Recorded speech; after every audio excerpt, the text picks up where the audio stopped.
चलिए स्टार्ट करते हैं। 3D वेटेज तो 6 नंबर का मान लो, 4 से लेके 6 नंबर का, लेकिन वो 6 नंबर लेने के लिए भी आपको बहुत अच्छी ताकत लगानी पड़ेगी, क्योंकि अगर साइंस से जुड़ा चैप्टर तो बोल सकता हूं, कॉमर्स के लिए तो बिल्कुल न्यू चैप्टर जैसा है ये। ठीक है, बेसिक पर ध्यान देना, अभी जो 15 मिनट लगेंगे बताने मुझे, उसके बाद टफेस्ट क्वेश्चन भी आपको दिक्कत नहीं आएगी करने में। ठीक है, स्टार्ट करते हैं। 3 डायमेंशनल ज्योमेट्री। सबसे पहले क्या, एक एक करके बेसिक बताते जाते हैं। जो बेसिक लिखने के लिए बोलो वो लिखना, वरना सिर्फ सुन लेना। मान लीजिए कोई हमारे पास एक कार्टेशियन प्लेन है, एक्स वाई जेड प्लेन वाला, तो ये एक्स मान लेते हैं, इसको वाई मान लेते हैं, इसको जेड मान लेते हैं। ठीक है, याद रखना ये जेड किस तरह से, ये ऊपर की तरफ है। ठीक, एक वेक्टर है मेरे पास जिसका नाम मैंने माना ओपी, हो सकता है वेक्टर में भी कहानी आपको बताई गई हो। ठीक है, तो ये कहानी वेक्टर और 3D दोनों में सेम है। अब ये ओपी वेक्टर एक्स एक्सिस के साथ अल्फा का एंगल बना रहा है, मान लेते हैं वाई एक्सिस के साथ बीटा का एंगल बना रहा है, और जेड एक्सिस के साथ गामा का एंगल बना रहा है। ठीक है, तो हमें क्या निकालना है इन एंगल से, हमें निकालना है डायरेक्शन कोसाइन। कोसाइन ही है कॉस थीटा। ठीक है, तो डायरेक्शन कोसाइन को हम डिनोट करते हैं छोटे एलिमेंट से।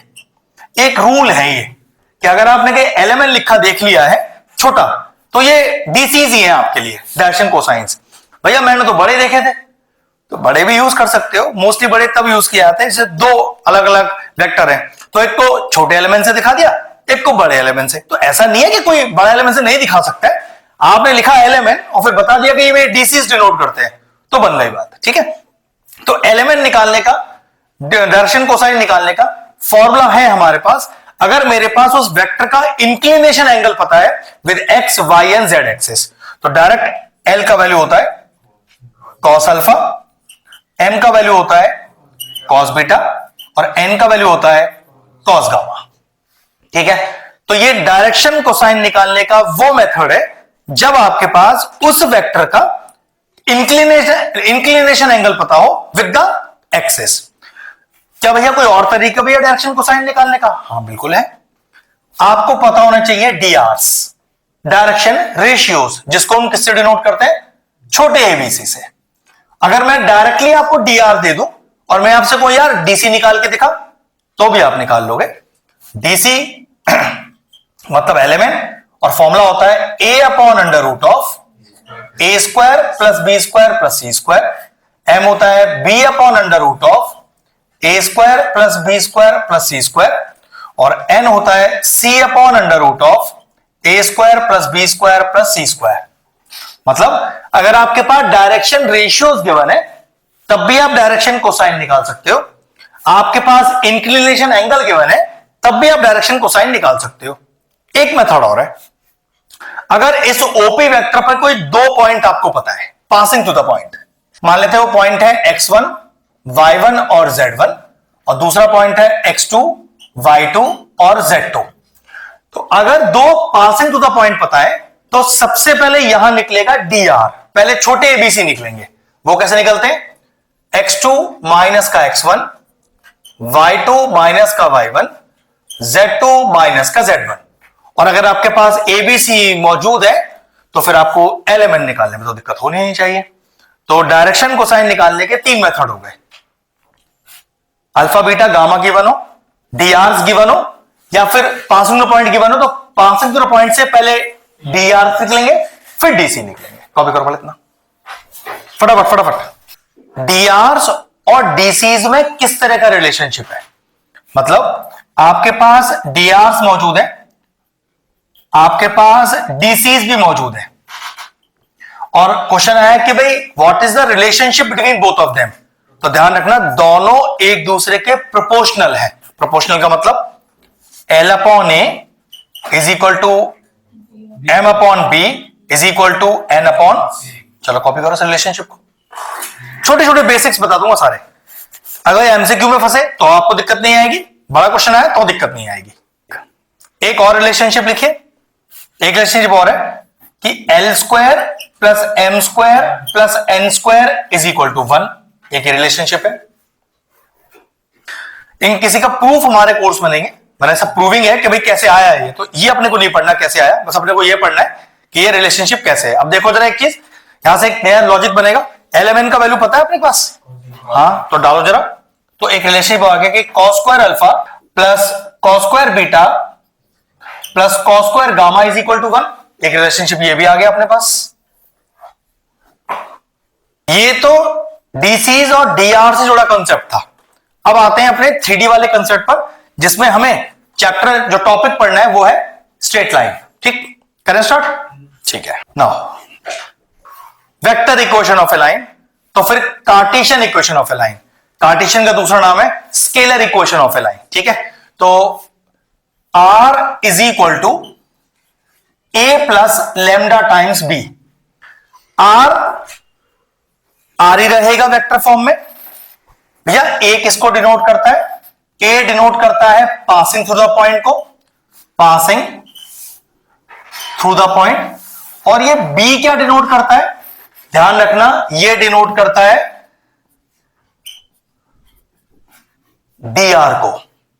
ये B और B मैच मत करा लेना, ये B अलग है।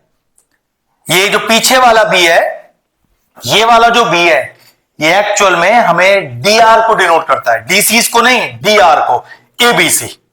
क्लियर हो गया?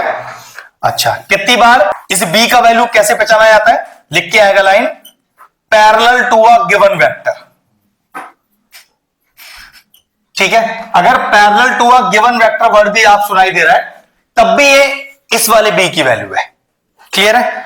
अब अगर मैं चाहूं कि भैया ये तो आपने वेक्टर फॉर्म लिख दी लाइन की, इसे कार्टेशियन में चेंज करके दिखाओ, तो डायरेक्टली फॉर्मूला होता है x minus x1 upon a, y minus y1 upon b, z minus z1 upon c. अगर लॉजिकली देखें तो ये जो x y z है, ये एक्चुअल में ये R ही है। ये A क्या है? x1 y1 z1, वो यही है आपके पास उल्टे साइन के साथ। ठीक है, और ABC कौन सा है? ये एक्चुअल में वाला B है। ये ध्यान रखना, चेंज ओवर करने के लिए भी आ सकता है। कार्टेशियन में गिवन है, वेक्टर में चेंज कर दो, वेक्टर में गिवन है, कार्टेशियन में चेंज कर दो। बहुत आसान है, कोई दिक्कत नहीं आएगी इसमें। इतना क्लियर है सभी को? ध्यान रखना इसको, ये तो कुछ है ही नहीं करने के लिए, दिक्कत इसकी है हमेशा। एक लाइन की इक्वेशन दी है जो 1 2 3 से पास कर रही है, वो मिल गया आपको। वो किसी फलाने फलाने लाइन के पैरेलल है, फलाने फलाने लाइन के परपेंडिकुलर है, तो सारी कहानी इसकी है। फिर हमेशा हमें ये वाला V वेक्टर ही ढूंढना है यहां पर। ठीक है, चलो कॉपी करो वाले इतना। ये हो गई आपकी वेक्टर इक्वेशन, ये हो गई scalar equation. Vector form of a line और ये हो गई scalar form of a line या Cartesian form of a line, कुछ भी बोल सकते हैं, दोनों एक ही नाम है। दो तीन चीजें लिख लेते हैं। आपके पास मान लीजिए दो इक्वेशन है, R is equal to A plus lambda times B। ये अगर एक लाइन की इक्वेशन तो इसे R1 A1 और B1 कर लेते हैं, तो फिर एक दूसरी लाइन भी होगी मेरे पास, R2 is equal to A2 plus mu times B2। अगर दो लाइन की इक्वेशन है, ठीक है, तो दोनों के बीच का एंगल निकाल दीजिए। तो ध्यान रखना, let the angle between two line be theta. फिर स्टार्ट करेंगे कि cos theta is equal to, कोई काम नहीं है 7a2 का, सारा काम इस B का है।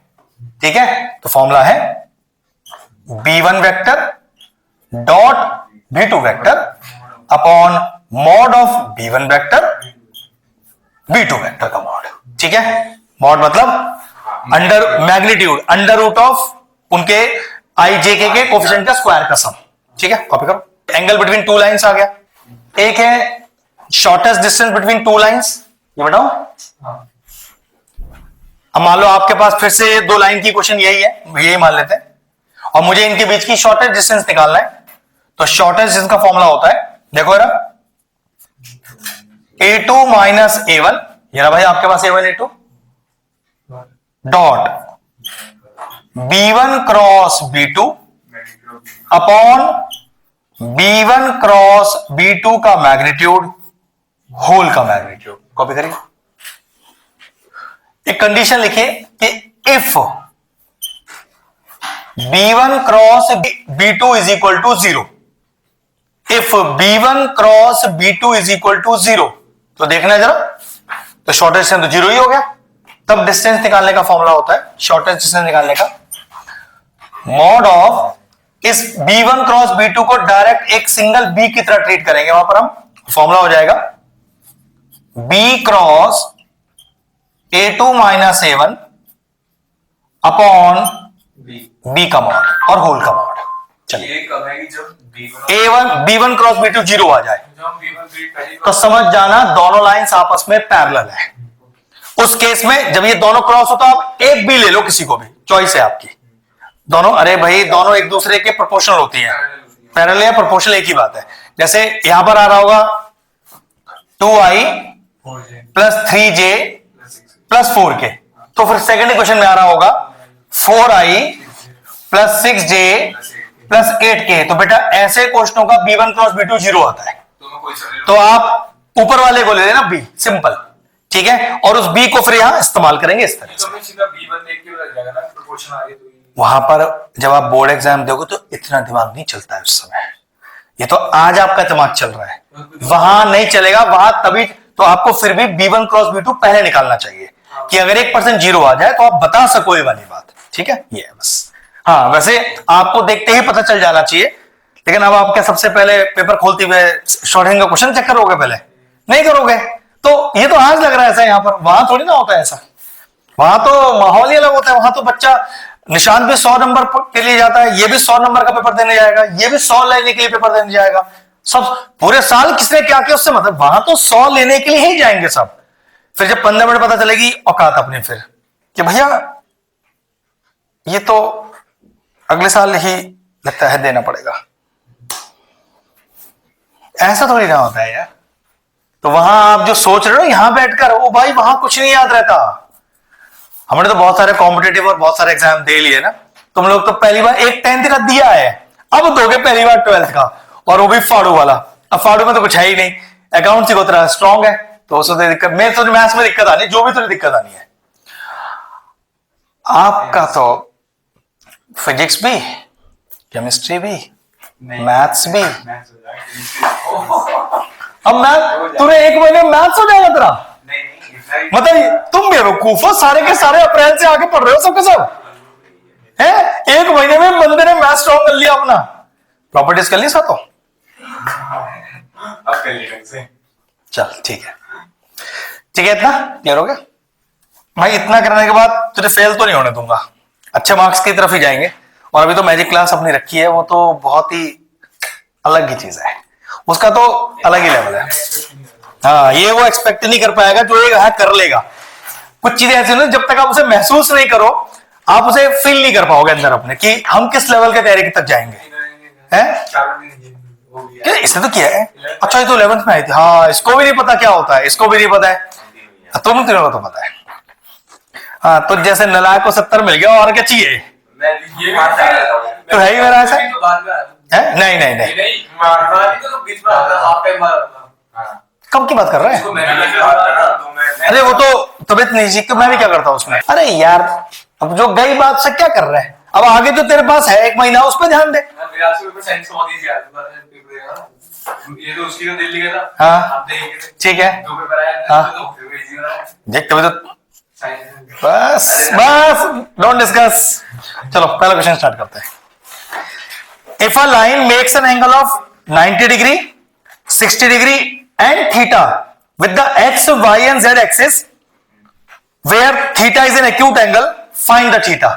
देखो जरा, देखो पहले कैसे लिखना है, तो अपने को सब्जेक्टिव की तरह करना है क्वेश्चन को। लिखो जरा, लेट पढ़िए अल्फा बीटा गामा, तो मतलब हमें पता होता है ना कि इसी के साथ होते हैं, जनरली वही होते हैं ना। जरूरी नहीं होता ना, ये तो हम बताते बताते रटवा देते हैं बच्चों को। एक्स को वो गामा ले लेगा, वाई को वो अल्फा दे देगा, और उसको वो बीटा दे देगा। तो कोई हार्ड एंड फास्ट रूल नहीं है ये, तो इसलिए वो लिखनी जरूरी है अपने को बार बार। ठीक है, लिखिए जरा, let line makes an angle of alpha with X axis, ऐसे लिखिएगा बिल्कुल, alpha with X axis comma beta with Y axis and gamma with Z axis. आप ये मान के चलिएगा, सुनो, कि आप सारे क्वेश्चन सब्जेक्टिव सॉल्व कर रहे हो। अगर आपको ऑब्जेक्टिव में आए 1 मार्कर में, एमसीक्यू में, तो ये सब लिखने का जरूरत नहीं है, फिर तो पेल देना आंसर सीधा पकड़ के। यहां सब सब्जेक्टिव लिखवाएंगे आप, ठीक है। अब देखो जरा, एक्स एक्सिस का मैंने एंगल अल्फा माना है, लेकिन वो अल्फा तो आपको क्वेश्चन में पहले से गिवन है 90 डिग्री। वाई एक्सिस को बीटा माना है, तो बीटा तो पहले गिवन है अपने को, और जो गामा है वो बाई थीटा ही गिवन है अपने को। तो सोचो, अपने पास अगर अल्फा बीटा गामा है तो एक रिलेशनशिप नहीं है अपने पास अभी, L square plus M square plus N square is equal to 1, जिसमें एल का वैल्यू हमने क्या बताया था आपको अभी, कॉस अल्फा। तो अल्फा तो पता है अपने को अब, तो कॉस 90, तो एम कितना हो गया, कॉस 60, और एन कितना हो गया, कॉस स्क्वायर थीटा। पुट करिए और आंसर निकालिए, चलिए फटाफट से।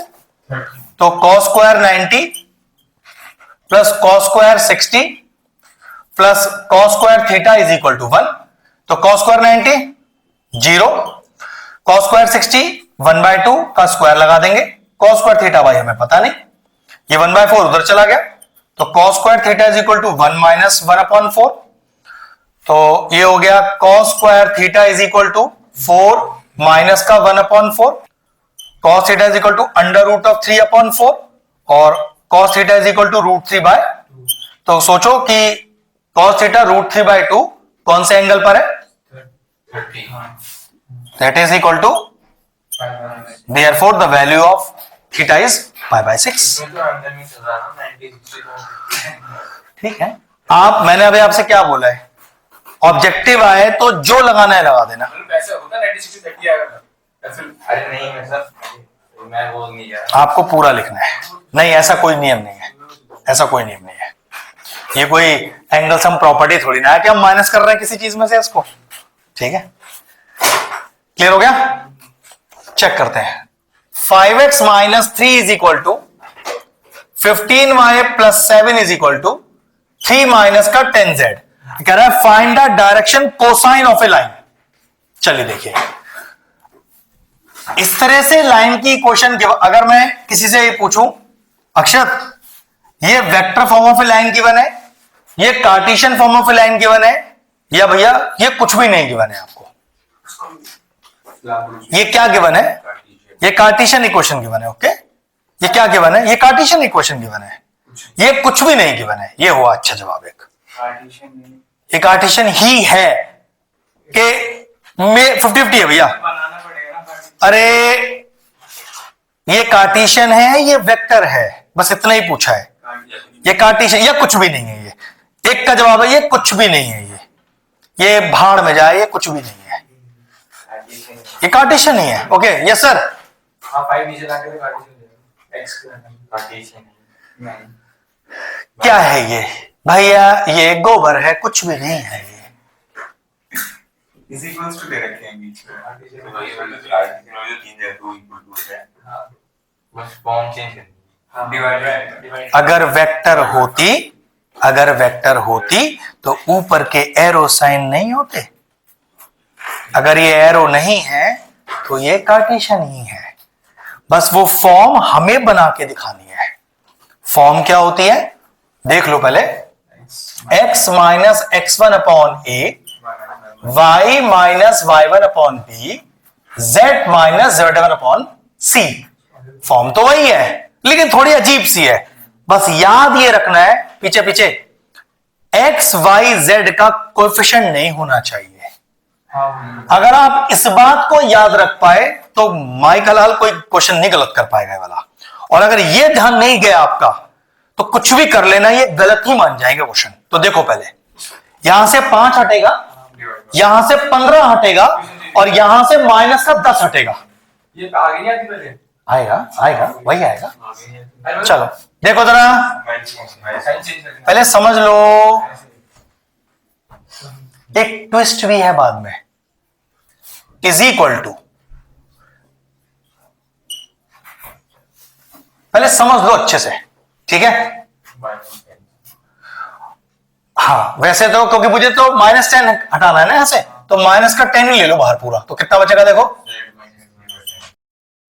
किसी को ऐसा लगे भैया ये सही है या गलत, मैंने भाई वापस अंदर इनटू कर ले, देखो कितना आ रहा है, माइनस का 10z और प्लस का 3 वही आ रहा है। ठीक है, अब अगला स्टेप देखो, 5 जब नीचे जाएगा तो 1/5, मैंने आपसे कहा था अभी एक पृष्ठ बाकी है, अभी वो गया नहीं है। ठीक है,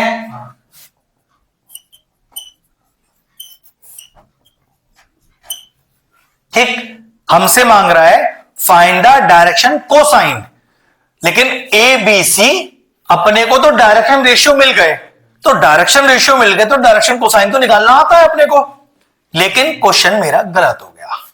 अगर क्वेश्चन में होता कि फाइंड द डीआरस, तो क्या डीआर आ चुके हैं मेरे, आ चुके हैं, लेकिन आंसर को मैच ही नहीं हो रहे, ये आंसर में है ही नहीं डीआरस,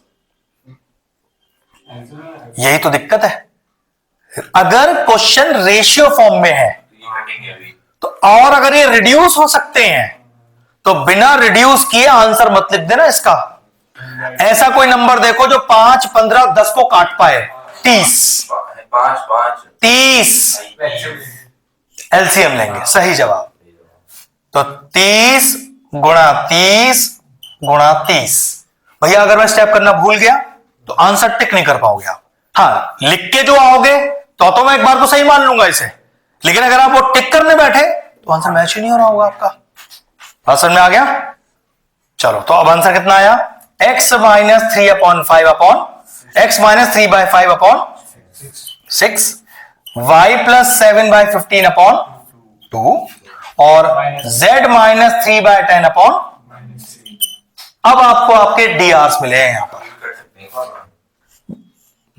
बेटा तीनों कटने हैं, क्या कर रहा है, डीआरस आ गए 6, 2, अब चेक करो डीआर मांगे हैं या डीसीज मांगे हैं, तो भाई डीआर अगर आ गए तो डीसी तो निकाल चुके हैं हम, a upon under root a square plus b square plus c square, ऐसे b अपॉन ऐसे c अपॉन, कितना कॉपी कर लो, तो लिखेंगे कि डीसीज होते हैं l, m और n, तो l का वैल्यू हो गया 6 अपॉन अंडर रूट ऑफ 6 का स्क्वायर, 2 का स्क्वायर माइनस 3 का स्क्वायर, ऐसे ही m होगा फिर आपका 2 अपॉन अंडर रूट ऑफ, वो तो सेम ही आएगा, 6 का स्क्वायर, 2 का स्क्वायर प्लस माइनस 3 का स्क्वायर, और n होगा minus 3 upon under root of 6 का स्क्वायर, 2 का स्क्वायर प्लस ऑफ माइनस 3 का स्क्वायर। जरा चेक करो, 6 6 36, 40, 49, 7 आ गया, बिल्कुल सही।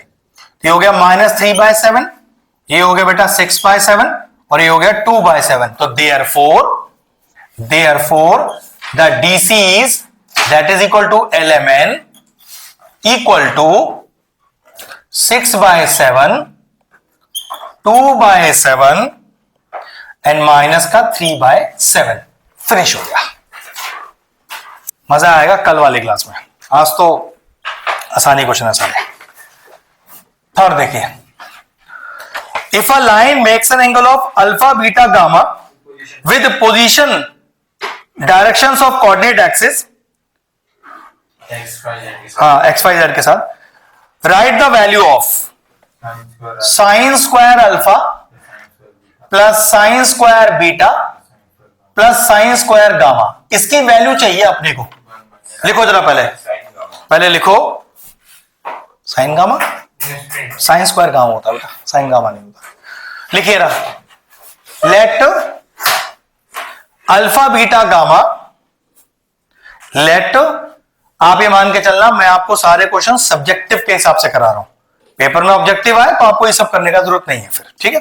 Late alpha comma beta comma gamma are the angle, कहां दिया है,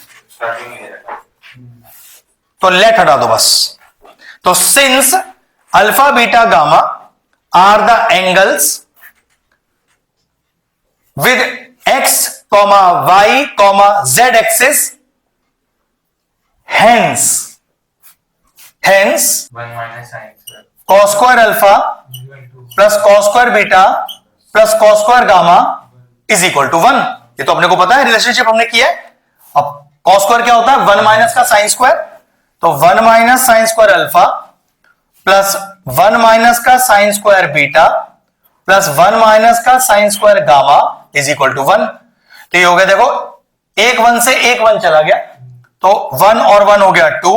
अब देखो माइनस का साइन स्क्वायर अल्फा माइनस का साइन स्क्वायर बीटा माइनस का sine square gamma, minus common ले लो, तो हो गया sign square alpha plus sine square beta plus sine square gamma, ये वाला 1 तो हम काट चुके हैं, इज इक्वल टू 0। देखो यार इस पूरे को उठा के उधर ले जाओ, तो 2 is equal to sine square alpha sine square beta plus sine square gamma, कितना वैल्यू आ गया इसका। तो याद रखना, ये डायरेक्ट रिलेशनशिप याद भी कर सकते हो कि cos square alpha plus cos square beta plus cos square gamma 1 होता है, लेकिन sign square alpha plus sine square beta plus sine square gamma 2 होता है। अगर डायरेक्ट याद है तो टिक्की तो मारना था अपने कौन सर पे सर, ठीक है। सब्जेक्टिव आया तो हमने करके दिखा दिया। चलिए, right the distance of the point, point दिया है P जिसके कोऑर्डिनेट है ABC फ्रॉम एक्स एक्सिस। मैंने आपको ये बात पहले ही बताया था, जिस एक्सिस की बात नहीं हो रही वो सब 0, जिस एक्सिस की बात हो रही है वो 1। लेकिन इस क्वेश्चन में x की बात हो रही है ना, तो मैं इस x को 1 नहीं लूंगा क्योंकि यहां पॉइंट ABC की फॉर्म में है, तो मैं उधर भी क्या लूंगा, ABC की फॉर्म ही रखूंगा। तो देखो P के कोऑर्डिनेट तो पता है, अगर मैं कहूं कि x एक्सिस के कोऑर्डिनेट क्या होंगे तो A 0 0। ध्यान रखना इस बात का, नियम तो वैसे 1 0 0 लेने का है, लेकिन यहां पॉइंट नंबर की फॉर्म में नहीं है, अल्फाबेट की फॉर्म में है, तो उधर भी वो अल्फाबेट A ही आएगा। फिर अब कह रहा है फाइंड द डिस्टेंस PX, तो डिस्टेंस फॉर्म लगा दो, चलो कॉपी करो फटाफट से। सिर्फ इसी वजह से मैं ये क्वेश्चन लगा रहा हूं क्योंकि मोस्टली बच्चे यहां 1 लिख के आ जाएंगे। नहीं नहीं नहीं, यहां ऐसे 1 नहीं आएगा। 1 तब आता जब यहां न्यूमरल फॉर्म होता, यहां A ही लिखा आएगा इस समय, ठीक है। चलिए, बस इस वजह से ये क्वेश्चन कराया जा रहा है, वरना तो बेकार सा क्वेश्चन था ये। याद भी नहीं रहेगा। तो तभी तो बताया बेटा, और क्यों करा रहा हूं।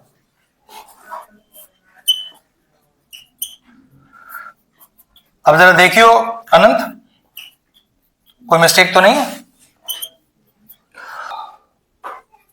सब देख लो भाई एक बार ध्यान से। अनंत भी देख रहा है, डिस्टेंस BC, डिस्टेंस PX आया P प्लस C।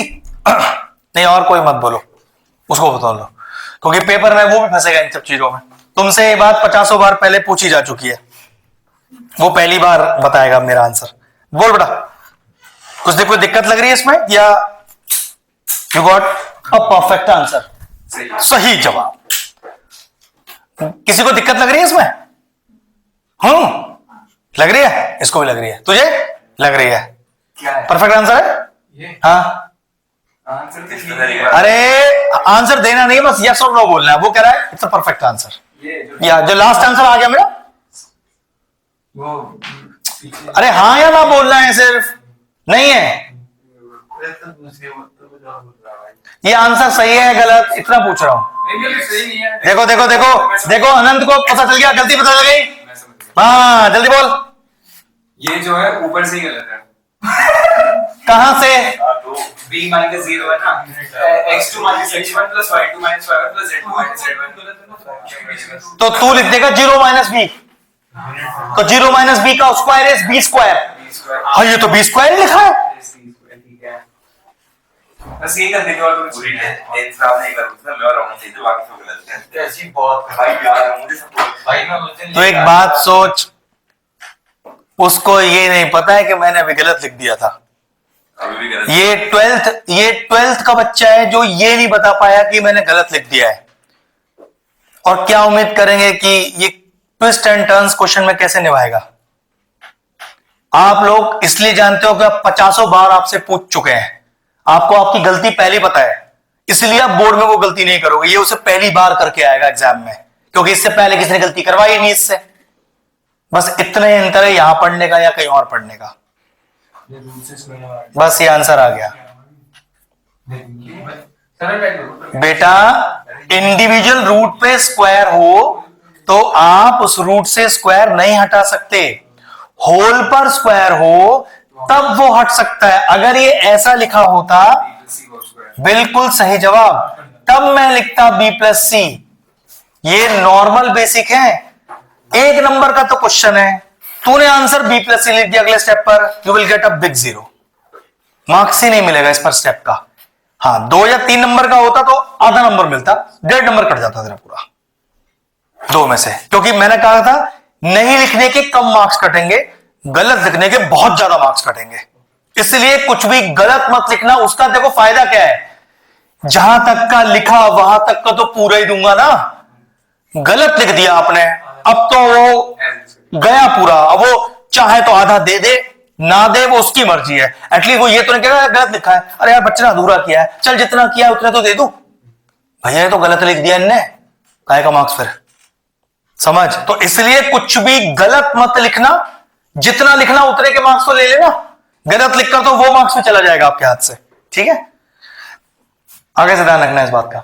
चलिए, ये तो 10th में हजारों बार पूछा है, 11th में हजारों बार पूछा है तुम लोगों से, है नहीं, ये पेनल्टी नहीं दिया होगा, नहीं नहीं नहीं, इस बात की कोई पेनल्टी नहीं, अरे वो किसी और बात में नहीं होगी। उस टाइम में क्लास में लेट आया था, मैं 30 मिनट लेट आया था, मैं बाहर गया था। अच्छा आया था तो ये क्वेश्चन चल रहा था। अच्छा, तो पूरी क्लास सबको मिल रही थी और मैं आया था तो मैंने सीधा बताया। तो स्केल खाया, फिर स्केल खाया था, पहली पेनल्टी मिली। अच्छा पेनल्टी मिली सबको, क्योंकि ये क्वेश्चन मतलब आधा से लेवल मतलब हो चुका था, उसके बाद पूछा। अच्छा इसके बाद पूछा था वाला, चलो चलो ठीक ठीक ठीक ठीक। आइए अगला करते हैं। 5th देखिए, if the Cartesian equation of a line, देखो जरा इस तरह के क्वेश्चन आपको बहुत सारे दिखाई देंगे 1 मार्कर में, फटाफट फटाफट कॉपी करो। और कह रहा है कि right it in vector form, Cartesian से वेक्टर में आइए, वेक्टर से कार्टेशियन में जाइए। क्या ये स्टैंडर्ड में लिखी है? लिखी है। वो कैसे? 2x वाली टर्म नहीं लिखी है, उधर भी तो नहीं लिखी है, उधर x भी पहले आएगा और माइनस भी नहीं आएगा उसके पास। हाँ ये बिल्कुल ठीक लिखी है भैया। एक तो ये 2 हटाओ यहां से इसका, और यहां से इसको सही करो पहले आप, तो देखो बस एक माइनस कॉमन लेने की जरूरत है अपने को, तो x माइनस 3/5। भैया डाउट लग रहा है, मेरे अंदर इंटू करियो, माइनस का x प्लस का 3। हाँ ठीक लिखा है, ठीक लिखा है, यहां कोई प्रॉब्लम नहीं है, यहां 2 फालतू है हमारे पास, ठीक है। अब बिल्कुल आराम से, जल्दबाजी मत करना। x minus 3/2 z minus z आएगा इधर, नहीं सही, इधर तो z ही आएगा बेटा, सही है वो z ही आएगा उधर, ठीक है। अब क्या ये बिल्कुल परफेक्ट इक्वेशन है कार्टेशियन की, जिसे मुझे वेक्टर में चेंज करना है, तो मैंने क्या बोला था, r इज इक्वल टू, इनको उल्टे साइन के साथ डालिएगा, जो a बनेगा आपका, तो 3i कैप माइनस का 4j कैप प्लस का 3k cap plus lambda times of, इसे सेम साइन के साथ कॉपी कीजिएगा, माइनस का 5i प्लस का 7j प्लस का 2k। Now this is your vector equation of the given line, खत्म कहानी। पासिंग थ्रू द पॉइंट उल्टे साइन के साथ जाते हैं, प्लस लैम्डा टाइम्स ऑफ, नीचे के एबीसी सेम साइन के साथ जाते हैं, बस ये ध्यान रखना है। कॉपी करिए फटाफट से। फिर ये पासिंग थ्रू वाले उल्टे साइन का इसलिए होगी जैसे ये, अरे x1 y1 z1 हम लिखते हैं x minus x1 y minus y1 z minus z1, तो x1 y1 z1 में माइनस कहां होता है, हम तो माइनस लगा के लिखते हैं, तो तुम्हें माइनस लगा के दिया है तो उल्टा साइन जाता है हमेशा, ध्यान रखना, ठीक है। चलिए अभी बहुत सारे क्वेश्चन और भी आएंगे, हो गया। Right the Cartesian equation of a straight line passing through the point, ध्यान से देखिए, अल्फा बीटा गामा दिया है, तो मैं उसे कैसे लिखूंगा, चेक करना, and parallel to z axis. अब देखो बोर्ड पे ध्यान से, क्योंकि जो है, सुनो, पैरेलल टू z एक्सिस, तो जो एक्सिस नहीं दिए वो सब 0, जो दिए हैं उसको 1, तो 0i plus 0j plus 1k, तो आंसर आया r is equal to a plus lambda times of b, तो r is equal to alpha i plus beta j plus gamma k plus lambda times of 0i plus 0j plus का k या 1k, एक ही बात है, finish, खत्म। Passing to the point A को denote करता है, parallel to the vector direction ratios B को डिनोट करता है। करो उस क्वेश्चन को, 7th वाले को। डीसीज निकालने हैं और हमें लाइन की क्वेश्चन दी है 4 minus x upon 2 y upon 6 1 minus z upon 3। Madam जरा मुझे एक क्वेश्चन सही करके दो, अगर सही नहीं है तो। सही नहीं है या सही है? सही कर दे इसको जरा आराम से, एक एक स्टेप में लियो। हाँ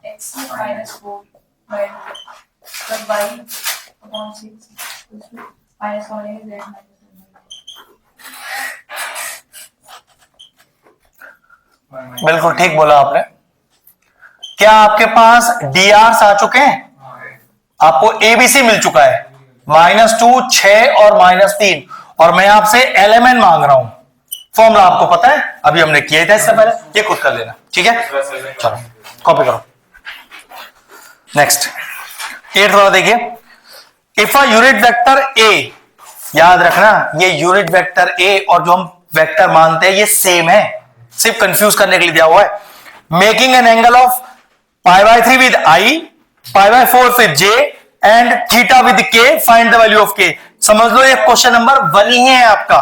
चलो लिखो सही से एक बार, लेट, फटाफट लेट, नहीं ऐसे नहीं बता रहा हूं। Let the vector A cap डालना, कैप दिया हुआ है ना। Let the vector A makes an angle of alpha with I cap, beta with J cap, और के कैप के लिए क्या दिया हुआ है? थीटा दिया हुआ है, तो थीटा विद के कैप, ठीक है। और गिवन में क्या है आपके पास? अल्फा की वैल्यू कितनी दी है चेक करो, π/3, बीटा की वैल्यू क्या दी है? π/4, और थीटा भाई ये तो अपने को फाइंड करना है। तो देखो जरा आप क्या लिखोगे, फिर से चेक करना। थीटा, चलो फटाफट सॉल्व करके दो, कितना आ रहा है? चलिए वैल्यू डालिए अल्फा बीटा थीटा की, तो cos square π/3 plus cos square π/4 plus cos square theta is equal to 1। Now what is cos 60? 1/2 का होल स्क्वायर, cos 45 1/√2 का whole square plus cos square theta is equal to 1। ये हो गया 1/4 plus 1/2 plus cos square theta is equal to 1। तो cos square theta is equal to 1 minus का 1/4 minus का 1/2, 4 आ गया LCM, तो 4 माइनस 1 माइनस का 2, तो 4 माइनस 3 अपॉन 4, तो cos square theta equal to 1/4, cos theta equal to √1/4, cos theta आ गया 1/2, तो cos थीटा 1/2 कितने एंगल पर है? 60 डिग्री पर, तो दैट इज इक्वल टू क्या कर रहा है? 60 degree is π/3, therefore theta equal to π/3। अगले क्वेश्चन पे आते हैं। अब यहां से याद रखना ट्विस्ट स्टार्ट हो गया। अब बिल्कुल सीधे सीधे क्वेश्चन नहीं है, थोड़ा दिमाग का इस्तेमाल करना है। और वो जो b r equal to a plus lambda times b, अब उस b की बहुत ज्यादा जरूरत पड़ने वाली है हमें तकरीबन हर क्वेश्चन में। क्वेश्चन नंबर आइए 9th पर। Find the Cartesian equation of a line which passes through the point. देखो जरा बोर्ड पर, ये हमारा ए है, हाँ बेटा और नीचे से डी आर निकाल के वो देखो जरा एक बार, ये पासिंग टू द पॉइंट है। पासिंग टू द पॉइंट के लिए हम क्या डिनोट करते हैं? ए वेक्टर, तो कैसे लिखेंगे? माइनस का 2i प्लस का 4j माइनस का 5k, इस पे तो कोई दिक्कत नहीं है। Is parallel to the line, देखो जरा बोर्ड पर, बस यहीं से अब थोड़ा सा ट्विस्ट एंड टर्न स्टार्ट हो गया हमारा, पहले समझ लीजिए अच्छे से। देखो मेरी लाइन जिसकी मुझे इक्वेशन निकालनी है, इस पॉइंट से पास करती है, इसके पैरेलल है, तो आपने क्या लिखा? पहले समझ लो बेटा, required equation of line R is equal to A plus lambda times B। ठीक है, आप पूरे क्वेश्चन को वेक्टर में सॉल्व करना हमेशा आसान होता है, क्योंकि हमसे कार्टेशियन मांगा है, लास्ट में कार्टेशियन में चेंज कर देंगे उसे। कार्टेशियन में सॉल्व करना मुश्किल होता है, तो वेक्टर निकालो, एंड में जाके चेंज कर देंगे। ठीक है, तो ए तो आई थिंक सीधा सीधा मिल गया भैया, दिक्कत इसी को ढूंढने की है। तो चेक करो, मेरी रिक्वायर्ड लाइन क्या पैरेलल है इक्वेशन 2 के? तो लिखो कि सिंस, लिखो पहले, हाँ सब लिखना है सर, कि सिंस इक्वेशन 1, पहले अच्छा कॉपी कर लो, उसके बाद लिखेंगे फिर, पहले कॉपी करो। 2 मार्क का क्वेश्चन है कम से कम। Since equation 1 is parallel to equation 2, hence their direction ratios are same, hence their direction ratios are same। तो पहले चेक कर लो क्या इक्वेशन 2 स्टैंडर्ड फॉर्म में है, तो पहले इक्वेशन 2 को स्टैंडर्ड बना लो। अन्यत ने तो देखा ही नहीं कि मैंने क्या बोल दिया, वो तो पहले कॉपी कर रहे हैं, वही ज्यादा जरूरी है। सीखना is not so important, copy करना इज मोर इंपॉर्टेंट। ठीक है भाई, अब मैं 2 दिन में तो तेरी आदत नहीं बदल सकता ना। चेक करो, ये जो इक्वेशन 2 है, अब इसको ना मानकर क्या करेंगे, इस इक्वेशन, इसको मानेगा इक्वेशन 2 अब, और इसके डीआर निकाल लीजिए यहां से जरा। कितने हो गए? 3 -5 और 6, और मैंने अभी क्या लिखवाया था कि दोनों के डीआर आपस में बराबर हैं। तो भाई देखो यहां पर बी क्या आ गया अपने पास, फिर 3i माइनस का 5j प्लस का 6k। तो लाइन की क्वेश्चन क्या हो गई, r is equal to minus का 2i प्लस का 4j माइनस का 5k plus lambda times of 3i minus का 5j प्लस का 6k। ये आई है मेरी वेक्टर फॉर्म, पहले समझ लो, क्योंकि क्वेश्चन में स्पेशली लिखा है कि भाई कार्टेशियन में निकाल के देना। तो सारे पासिंग थ्रू द पॉइंट को उल्टा साइन लगाओ, x प्लस 2 अपॉन ये बिल्कुल सीधे साइन के साथ, तो y माइनस का 4 upon -5, z plus 5 upon 6। Now this is the required Cartesian equation of a line passing through this parallel to it। चलिए सर जी के रिजल्ट डालो, मैं टोटल स्कोर 43 गया। वो किस साल में परसेंटाइल मतलब समझा नहीं, 43 तूने दिया कितना, 65, तेरा 40, वो चेक नहीं किया क्यों? अरे जी क्या बात रही, ठीक है जो है सो है, क्या कर सकता है कोई उसके अंदर। तुझे इतनी जरूरत क्या पड़ रही है, तू अपना काम कर। चलो, जिसको किसी चीज का डर नहीं, उसे चेक करने में भी कोई डर नहीं, जिसकी तैयारी पूरी हो, जिसका मार्क्स बहुत ज्यादा आना हो, उसे तो भैया दुख दुख दुख दुख होती है। सही बात है, चलो चलो ठीक है, देखते हैं, कोई बात नहीं, जब मन करे तब देख लेना। 10 देखिए, if a line has direction ratios, check करना, डीआर दिए हैं अपने को ए बी सी, क्या दिए हुए डीआर, हाँ 2 -1 -2, कह रहा है फाइंड डीसीज, एलिमेंट निकालना है, निकाल लेंगे, फॉर्मूला तो शुरू में लिखवा दिया था। चलो खुद करना है इसे, अपने आप छोड़ो, घर पे करना है इसे, अगला करेंगे, अगला 10th करें, आप 11th पे आएंगे। 10 तो हो गया। चलो, एक लाइन की इक्वेशन दी हुई है,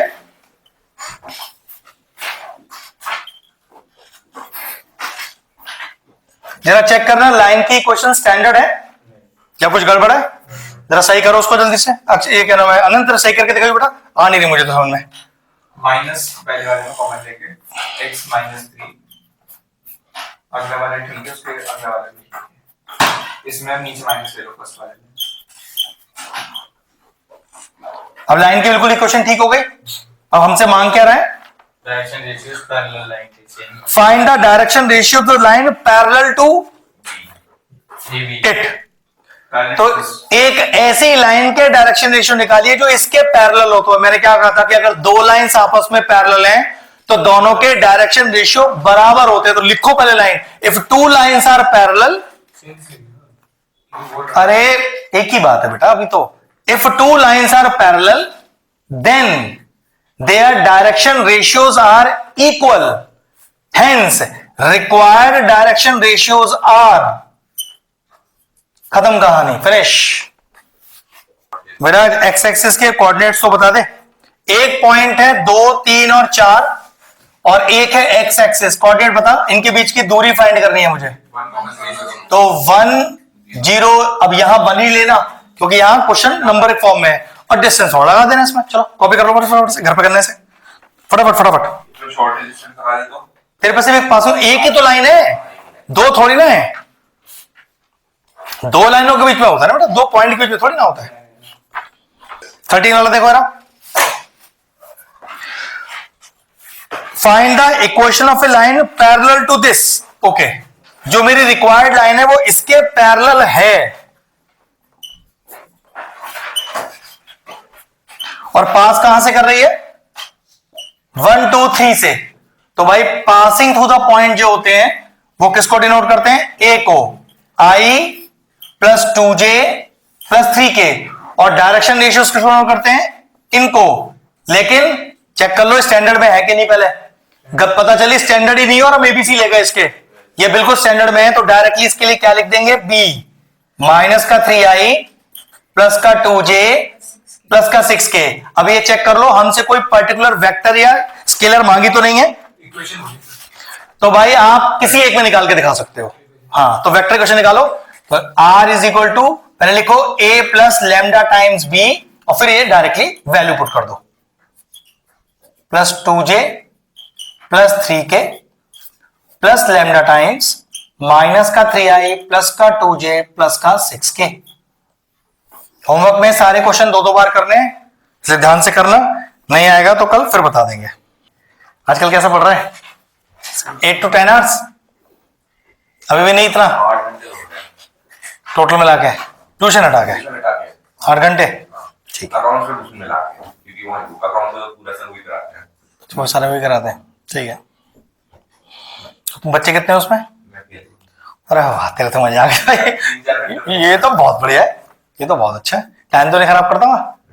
हाँ, क्योंकि ऐसे बच्चों को ऐसे टीचर भी मिल जाते हैं जो खूब उनके संग टाइम खराब करते हैं। हाँ, बस ये अच्छी चीज है।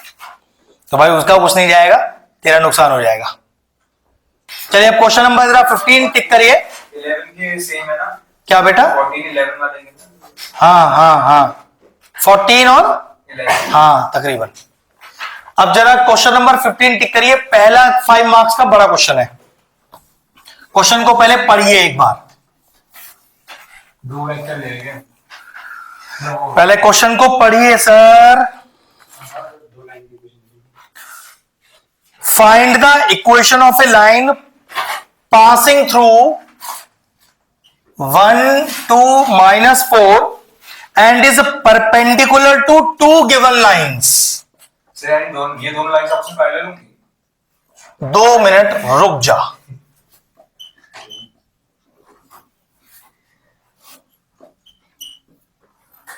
क्वेश्चन में हड़बड़ी नहीं दिखानी है, एक बड़ा क्वेश्चन है लेकिन बहुत आसान क्वेश्चन है, और एक नया मेथड भी सिखाना है आप लोगों को। अब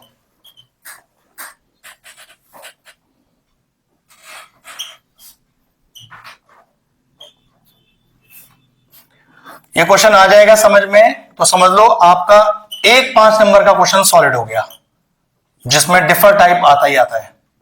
चलिए पहले समझिए, कह रहा है मुझे एक लाइन की इक्वेशन चाहिए। तो पहले लाइन की इक्वेशन के लिए उसकी इक्वेशन लिख लीजिए, r is equal to A plus lambda times B. पहले समझ लो, क्या मुझे इस क्वेश्चन में a की वैल्यू मौजूद है? बिल्कुल मौजूद है। तो देखो जरा क्या लिखा आपने लिखा r is equal to i plus 2j minus का 4k प्लस लैम्डा टाइम्स। क्या b का वैल्यू डायरेक्टली मौजूद है? नहीं। कहां है बी की वैल्यू आपके पास? 2 है। बी मौजूद नहीं है, तो क्या करना है उस बी को? पहले देखो B1i B2j और B3k लेट करना है पहले उसे। यहीं से अब आपका टफनेस स्टार्ट होने वाला है, ठीक है।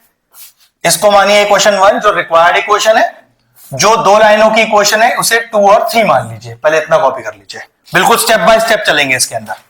पहले समझो ध्यान से। मैंने आपसे शुरू में भी कहा था सारी कहानी इस बी में छुपी हुई है। ए से तो कुछ काम धंधा ही नहीं है हमारे इस क्वेश्चन में, ना कभी होगा। सारा कहानी उस बी के पार्ट में छुपी होती है। ये पहला एक बड़ा क्वेश्चन है। अब तो आपने अपनी रिक्वायर्ड इक्वेशन को प्रॉपर डाला। 2 और 3 में एक बार कैलकुलेशन मिस्टेक चेक कर लेना, क्योंकि अगर एक माइनस प्लस भी गलत कर गया मैं तो सब गड़बड़ हो जाएगा। तो 8i माइनस का 19j plus 10k plus lambda times 3i minus 16 plus, हमेशा चेक किया करो बेटा। 5 3 8 और 5 सही है। अब बोर्ड पे देखो जरा, क्या ऐसा दिया है बोर्ड पे? इक्वेशन 1 परपेंडिकुलर टू इक्वेशन 2 ऐसा दिया है। तो याद रखना फिर कोई काम नहीं है इनका आपस में। पहले से पढ़ना है। Perpendicular to the 2 lines, this and this. मेरी लाइन ये इसके भी परपेंडिकुलर है, इसके भी परपेंडिकुलर है। तो मैंने पहला केस लिया कि मेरी लाइन 1 इक्वेशन 2 के परपेंडिकुलर है। फिर मैं लूंगा कि मेरी लाइन 1 इक्वेशन 3 के भी परपेंडिकुलर है। पहले 2 की बात करते हैं। तो लिखो जरा इसके लिए पहले लाइन यहां पर। इफ, अच्छा ये लिख लिया लाइन 1 ऐसे लिखा आपने, equation 1 is perpendicular to equation 2, then पहले स्टेटमेंट डालो, then the sum of the products of direction ratios is equal to 0। क्या मतलब है इस बात का वो देख लो। देखो दोनों डॉट 0 इसका B1 B2 B3 B1 B2 B3, तो दोनों के डॉट प्रोडक्ट का सम। तो B1 into 3B1 minus 16 B2 plus 7B3 is equal to 0। Make it equation. फिर आपने लिखा since equation 1 is perpendicular to equation 3, फिर same the sum of the product of their direction ratio is equal to 0। तो check करो B1 into 3, पहले समझ लेना अच्छे से, B2 into 8 B3 into -5 is equal to 0 and make it equation 5। Copy करिए। हमारा याद रखना इससे कभी कोई काम नहीं पड़ेगा, सारा काम उस बी वाले टर्म से पढ़ने वाला है। लिखिए सॉल्विंग 4 and 5। अब कैसे सॉल्व करते हैं, नियम देखो क्या है बोर्ड पे बेटा। इन दोनों क्वेश्चनों पर ध्यान देना, और कुछ अब ध्यान देने की जरूरत नहीं है अपने को। अब इसकी कोई जरूरत नहीं है यहां पर कुछ भी अपने को। देखिए इनके कोफिशिएंट्स लिखने हैं मुझे। देखो जो कि B2 वाले टर्म से स्टार्ट होते हैं, बोर्ड पर देखना। -16 8, ये अपॉन नहीं है कोई भी। 7 -5 3 3 -16 8। मैंने सॉल्व करने के लिए एक मेथड लगाया है। इस मेथड को बोलते हैं क्रॉस मल्टीप्लिकेशन मेथड, जिसमें हमारी वैल्यू B1 B1 से स्टार्ट नहीं होती, B2 B2 से स्टार्ट होती है। यही लॉजिक है क्रॉस मल्टीप्लिकेशन मेथड का। तो देखो -16 8 7 -5 3 3 -16 8। जब, अच्छा ऐसा समझ लेते हैं, इक्वेशन हो 2, वेरिएबल हो 3, तो सिर्फ और सिर्फ क्रॉस मल्टीप्लिकेशन मेथड ही लगाया जा सकता है। भैया इक्वेशन भी 3, वेरिएबल भी 3, मैट्रिक्स मेथड लगा लेना। जब इक्वेशन हो 2, वेरिएबल हो 3, तब क्या करोगे आप? तब आप क्रॉस मल्टीप्लिकेशन मेथड लगाओगे, जिसमें हमारा कोफिशिएंट B2 से स्टार्ट होता है सॉल्व करने वाला। क्लियर हो गया इतना? कॉपी करो पहले इतना। सर ये इस फॉर्म में से लिख के जाता है ना कि हर एक नंबर हम दूसरे नंबर से मल्टीप्लाई कर सकते हैं। अगर आपके पास इक्वेशन हो 2, वेरिएबल हो 3, तो हमेशा इसी मेथड को इस्तेमाल करें, कोई ब्रैकेट नहीं बेटा। चलिए अब लिखने का तरीका निकालने तो दो ही क्वेश्चन थे, जब भी तो मैट्रिक्स में ऐसे लगाते हैं। तीन लगा दो में लगा देता आई थी। वो डिटरमिनेंट होता है। मैम 3 चाहिए? नहीं 3 हो जाएंगे। अब मुझसे ज्यादा हो गया। अच्छा क्या है यार, क्या कर रही है? हम बात कर रहे हैं साइमेट्रियस इक्वेशन की, तू कर रही है क्रॉस की। क्या है यार, देखो जरा B1 अपॉन ऊपर से नीचे मल्टीप्लाई माइनस ऑफ नीचे से ऊपर, ठीक, is equal to B2 upon B1 B2 B3 तो निकाल रहे हैं, ऊपर से नीचे मल्टीप्लाई माइनस ऑफ नीचे से ऊपर B3 अपॉन ऊपर से नीचे मल्टीप्लाई माइनस ऑफ नीचे से ऊपर। अब देखो जरा कितना आया, 16 5 जा 80, 7 8 जा 56, 7 3 21, माइनस माइनस प्लस, 5 3 जा 15, 24 माइनस माइनस प्लस 48। तो B1 अपॉन कितना बचेगा? 50, हाँ 24 बचेगा बेटा, is equal to B2 upon, check करो। अब एक चीज भी पूछने वाला हूं, ये हो गया 12। क्या कुछ आगे करना बाकी है या आ चुका है सब कुछ? करना है। करना ही पड़ेगा भाई। ये तीनों के तीनों कट रहे हैं 12 से, 12 दूनी 24, 12 3 36, 12 6 72। तो ये कितना आगे चेक करो, B1 upon 2, B2 upon 3, B3 upon, copy करिए फटाफट से पहले। ये है वो मेथड जिससे B1 B2 B3 आएगा अपने पास हमेशा। वीडियो भी अपलोड हो जाएगा, कर लेगा उससे। ये ऑप्शन है ना उसके पास एक, तभी मुझे भी इतनी परेशानी नहीं है, मैं चल उससे कर लेगा। वीडियो देखने के बैठना कुछ नहीं कर सकते उसके लिए। अब तो कल और बस पर 2 ही तो क्लास रह गए, अब तो मैजिक क्लास होगा सिर्फ, टाइम है उसमें। तो मैथ्स से ज्यादा खतरा फिजिक्स है उसके लिए और इसके लिए, दोनों के लिए। तो इसलिए मैं तो हमेशा ही, मैंने तो कल भी बोला था, अब तू मैथ्स सिर्फ उतना कर जितना हम तुझे दे रहे हैं, अब एक्स्ट्रा पढ़ने की जरूरत ही नहीं तुझे। मैथ्स पूरा ध्यान अपने फिजिक्स पर दे। केमिस्ट्री कैसा है तेरा? हो जाती है। फिजिक्स में आपने कोचिंग गलत चूज कर लिया और आपको छोड़ देना चाहिए था महीने, 2 महीने, 3 महीने में। उन्होंने पूरा फीस पहले रख लिया पहले महीने में ही, तो फिर क्या दिक्कत थी? और तुझे नहीं पता चला कि वहां अच्छा नहीं पढ़ा रहे हैं? अच्छा पढ़ा रहे हैं भाई, मेरे समझ तो नहीं आ रहा, कहने का मतलब ये है। हम ऐसा तो नहीं अच्छा नहीं पढ़ा रहे होंगे, अच्छा बुरा क्या होता है, वो तो पढ़ा ही रहे। तो आपने क्यों नहीं छोड़ दिया?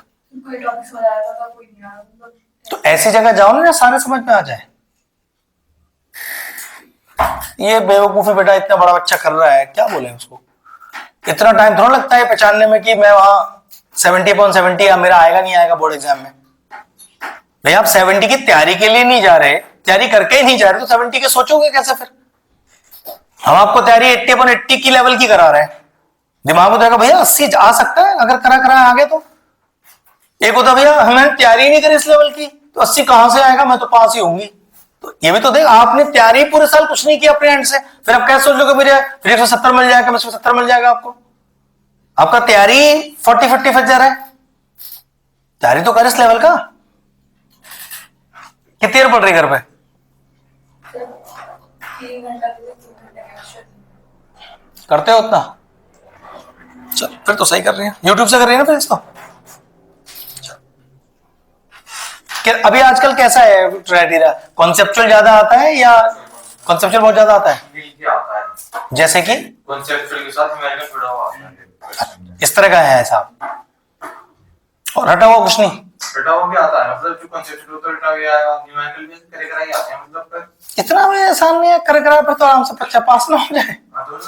ऐसे आते हैं पास होने में तो होता है। अच्छा चलो,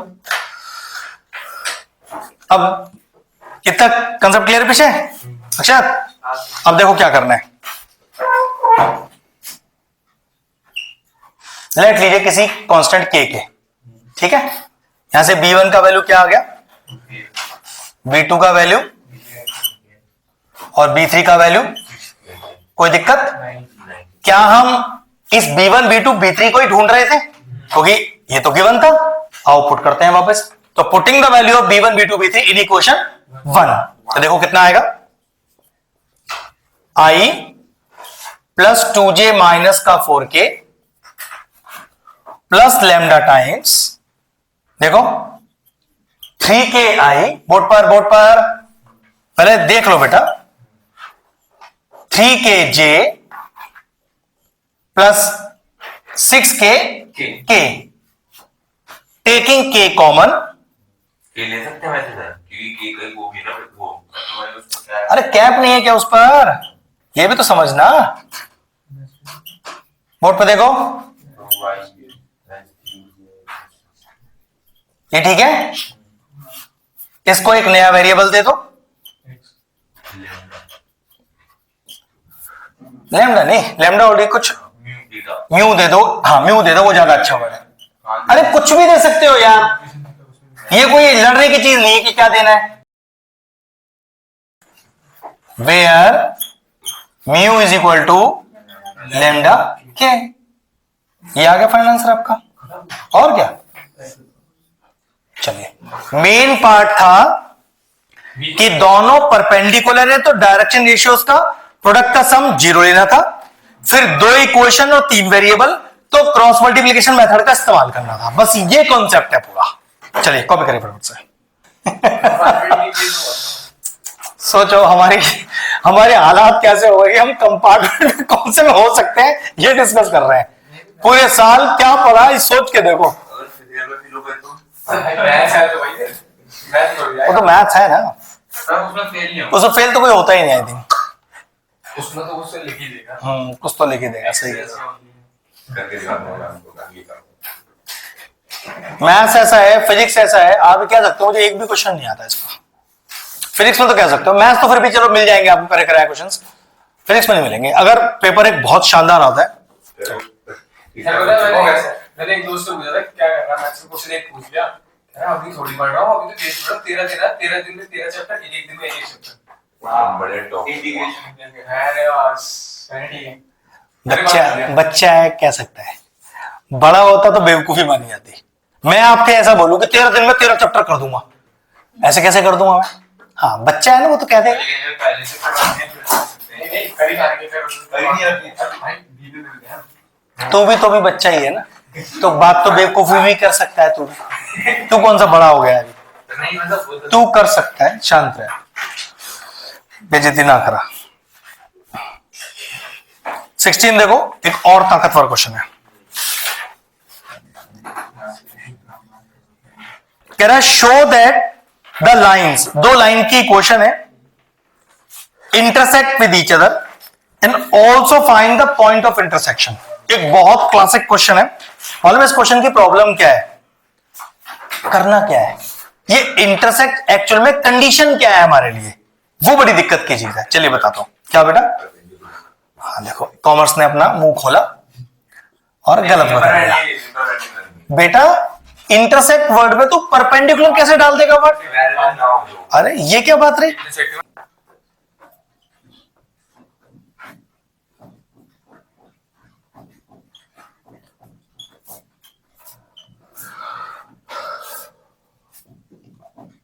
तू कुछ बता भाई। सॉफ्टवेयर डिस्टेंस 0 का इंटरसेक्टिंग लाइन का।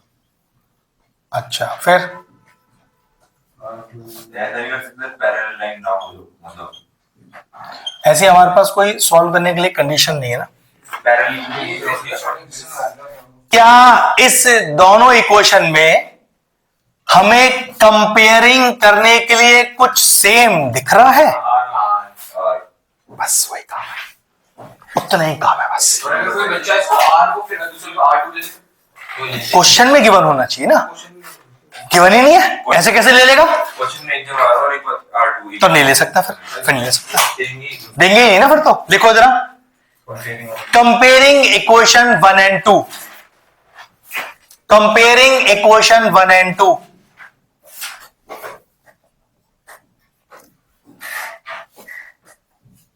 एक बहुत शानदार सा क्वेश्चन है, पूरा ध्यान से करिएगा। लंबा क्वेश्चन है, 5 मार्क्स में ही आएगा अगर आएगा तो। मैंने इसमें तो कोई आइडिया आ सकता है कैसे कैसे कुछ 3 स्टेप करना पड़ेगा, ऐसे कंपेयर कर लेंगे तो वाला। रुक जा, जल्दबाजी मत कर, इट्स अ 2 पेज क्वेश्चन। तो तू 2 पेज को दिमाग में नहीं रख सकता, वो तू लिख के ही समझ में आएगा तुझे। ये है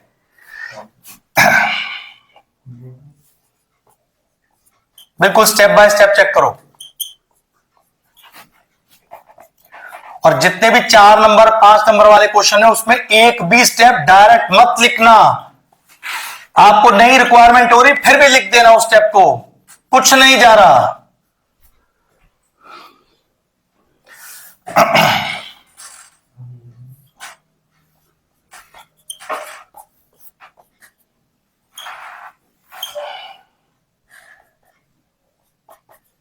तो सबको इसमें लिया है तो बेटा जितना कह रहा हूं उतना लिख बेटा अभी। हाँ, तो ये छोटी छोटी बात पर ध्यान रखना। चलो यहां पर 4 + 2 म्यू आई, जे है ही नहीं ना यहां पर। हाँ, तो 0 जे हो गया और -1 + 3 म्यू के हो गया इतना। अब लिखो comparing the coefficients of i, j and k, comparing the coefficients of i, j and के।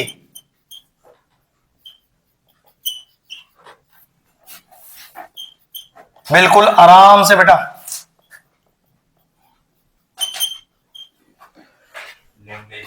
देखो लेमडा और म्यू का वैल्यू आ गया क्या अपने पास?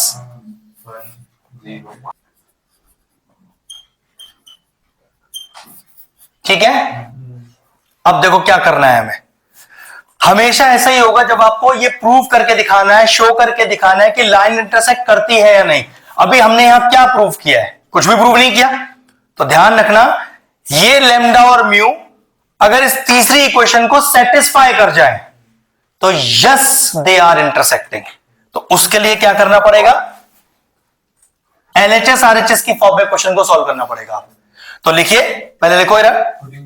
हाँ, पुटिंग द वैल्यू ऑफ, हमने इक्वेशन 1 और 2 तो मान रखा है। चलो लिखो जरा, putting the value of lambda and mu in equation 3 and checking whether LHS is equal to RHS or not. बताओ हम क्या करने वाले हैं अगले स्टेप पर। And checking whether LHS is equal to RHS or not.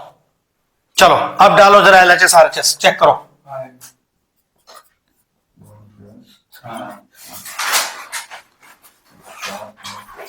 तो लिखिए कि since is equal to RHS, hence the two lines intersect with each other।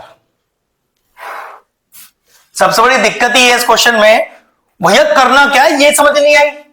Intersect की कंडीशन क्या होती है? भाई कोई कंडीशन नहीं होती, बस ये बताना है कि दोनों को कंपेयर करके जो लेमडा आया और म्यू आया उसे तीसरे में सेटिस्फाई कराना है। तो ये तो शो हो गया, हो गया। अब एक और बात कह रहे हैं, टकराएगी कहां वो तो बताओ। क्वेश्चन देखो लास्ट में पढ़ो ना।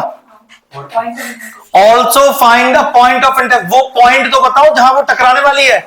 तो इस लेमडा या म्यू का वैल्यू किसी भी एक ही क्वेश्चन में पुट कर सकते हो आप। चलो 0 वाली क्वेश्चन को यूज कर लो, जल्दी आंसर आ जाएगा। तो मैंने क्या किया, putting the value of mu equal to 0 in equation 2। तो आर देखो कितना आ गया, 4i प्लस का 0j माइनस का k। तो देयर देखो ये उस इंटरसेक्शन पॉइंट का पोजीशन वेक्टर है। हमसे पोजीशन वेक्टर नहीं बोला, सिर्फ पॉइंट बोला है। Therefore require point is 4 0 -1। खत्म कहानी। अगर आप यहां भी पुट करते तब भी आंसर यही आना था। बस अंतर इतना था क्योंकि ये म्यू 0 था तो 0 को सॉल्व करने की जरूरत नहीं पड़ा आगे मुझे। ठीक है, चलिए कॉपी करिए फटाफट से।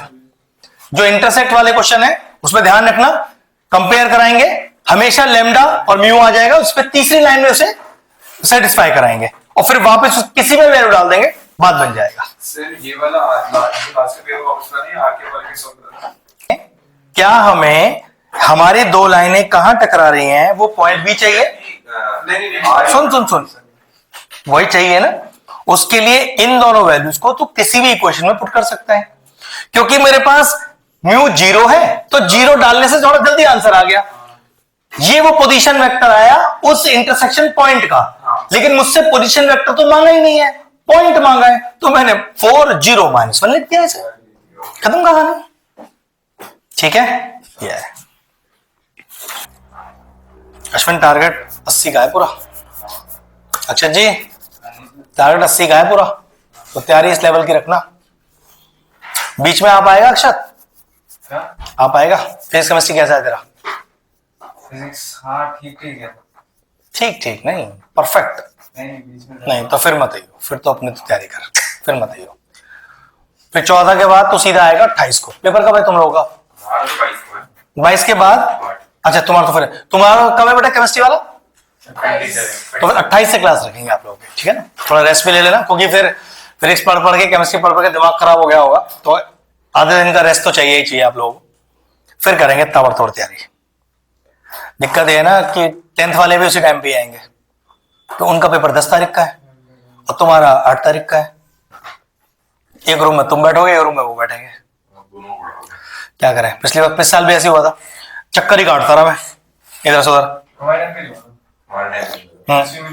लास्ट ईयर भी ये दिक्कत थी, दोनों के पेपर का टाइम ऐसा पड़ा कि 4 दिन तुम्हें मिल रहे हैं, 6 दिन उन्हें मिल रहे हैं, और सेम वो डेट्स पड़ रही हैं बिल्कुल। इस बार तो बिल्कुल सेम पड़ रही है, तुम्हारा 8 तारीख का है, उनका 10 तारीख का है, और उनकी भी आखिरी पेपर 27 का है, तो 28 सीधा फिर उनको 10 को देना है। सेम क्लास चलेंगे पूरे 8 दिन। हमारे ऐसे से जाती है, उधर भाग उधर भाग उधर भाग उधर भाग उधर भाग, हालत खराब हो जाती है। और ये रूम इतना बड़ा है नहीं कि दो क्लास एडजस्ट कर लो एक साथ। चक्कर में ना वो खुसर पसड़ हो जाती है, फिर बीच में मजा नहीं आता। तुम बड़े हो, तुम्हारे से अलग तरह की बात होती है, वो छोटे हैं उनसे अलग तरह की बात होती है, और वो मिक्स हो जाएगी तो वो चीज सही नहीं रहता है। क्लास को क्लास के हिसाब से रखना पड़ता है बातें, ये चक्कर है ना। जो बात तुमसे की जा सकती है वो उनसे नहीं की जा सकती। अभी लास्ट क्वेश्चन कर रहे हैं, फिर फिनिश करेंगे class. Find the value of P for which the lines L1 L2 are perpendicular to each other. पहले चेक करो ये L1 और L2 स्टैंडर्ड फॉर्म में लिखी है या नहीं, सही करो पहले इन्हें। चलो खुद करो फटाफट से इक्वेशन को बिल्कुल प्रॉपर सही करो। पहले L1 सही करो, फिर L2 सही करेंगे।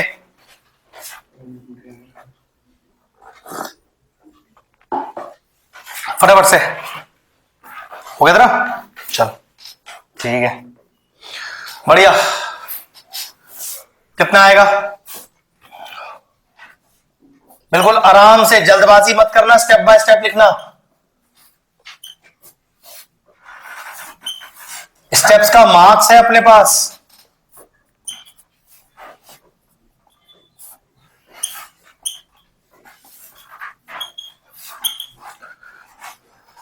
ये आ गई L1।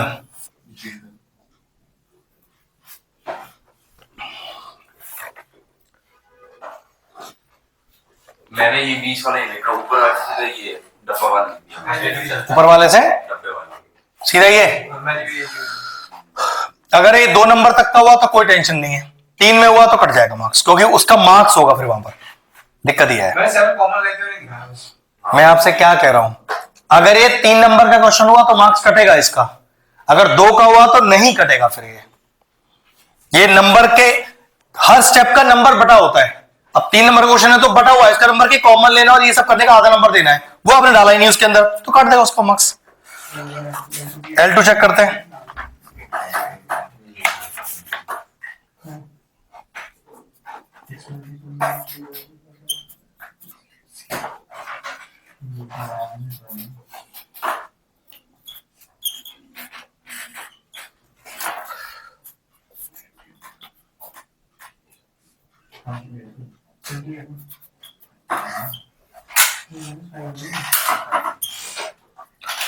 चेक करो बेटा,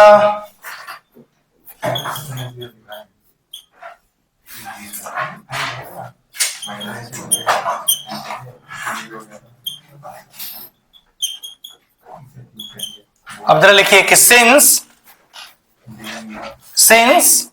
देखिए L1 is perpendicular to L2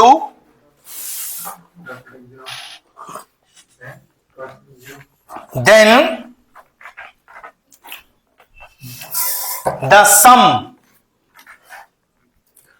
of the product of direction ratios is equal to 0. sum of किसका? Product of the direction ratios. तो देखो जरा, सर क्या थी स्टेटमेंट?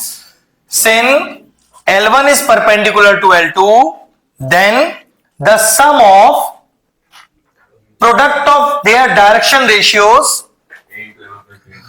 ये देखो ये इंटू ये, बिल्कुल आराम से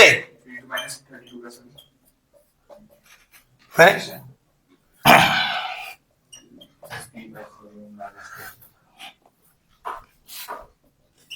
इज इक्वल टू 0। ये हो गया 9p/7 plus p/7 is equal to 10। तो 10p/7 इज इक्वल टू 10, 10 से 10 कट गया, p is equal to 7। Copy करिए। अब जरा p की वैल्यू फर्स्ट इक्वेशन में डालो जरा L1 में, क्योंकि मुझे एक लाइन की इक्वेशन भी निकालनी है इसके अंदर। फटाफट डाल बेटा।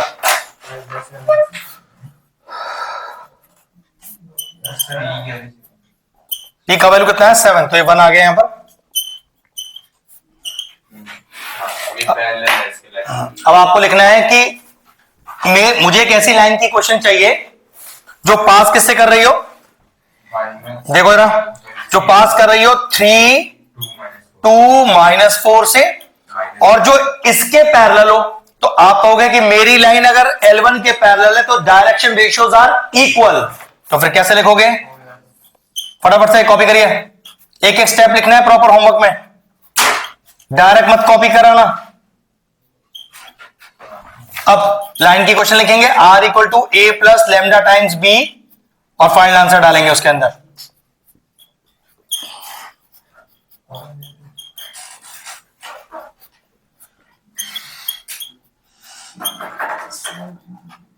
अब कल मजा नहीं आएगा ना, 1 ही घंटे का क्लास है सिर्फ।